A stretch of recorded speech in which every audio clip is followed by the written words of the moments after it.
कभी आपको मन में ऐसा लगता है ऐसा नहीं होना चाहिए था? आप लड़की के ही जीवन, इतनी लड़कियां हैं आपके घर में और आप एक बहन बनकर ही आती, कृष्णा बन के नहीं आती थी? तो आज किसी और जगह रहती मैं। हाँ, होना चाहिए था कि यार आज मैं मेरे फैमिली से टूटी हूँ। और एक पॉइंट मैंने नाही बताया, वो मैं खास बताना चाहती हूँ. मराठीत बोलेल या गोष्टीसाठी, खास त्या लोकांना कळावं. मराठीत बोललं जातं कोकणात, गावकी भावकी. हम्म. अरे का गावकी आणि भावकी? तुम्ही सगळ्या गोष्टीत इम्पॉर्टंट धरता. मुंबईत फोन करता, अरे हा याचा अमुक अमुकचा पोरगा इथे इथे राहतो, याची ही गोष्ट राहिली आहे, त्याची ती गोष्ट राहिली आहे. मग तुम्हाला ते आठवण असतं. मग त्याचा मुलगा काय हे पण तुम्हाला माहिती आहे ना लहानपणापासून. मग त्या गोष्टीला विरोध का? आज मला विरोध गावच्या साईडला पण आहे की मी माझ्या गावात अशी जाऊ शकत नाही. कोकणात आता लहानपणापासून की कोकणात ऑलमोस्ट किन्नर समाजातलं कोण नाही.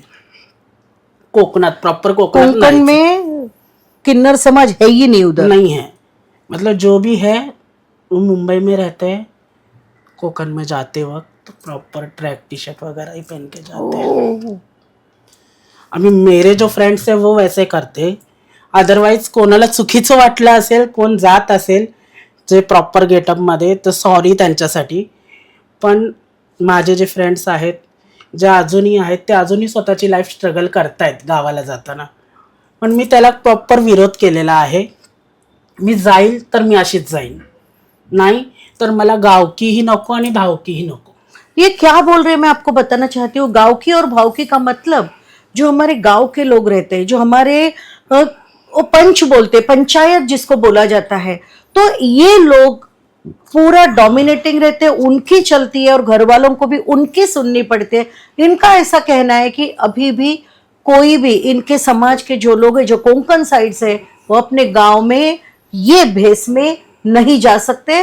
और इनके फ्रेंड्स ड्रेस चेंज करके मीन्स बॉयज का गेटअप में जाते हैं, बट ये इतनी स्ट्रांग है कि ये बोलते हैं मैं जाऊंगी तो मैं यही गेटअप में जाऊंगी, अन्यथा मैं जाऊंगी नहीं.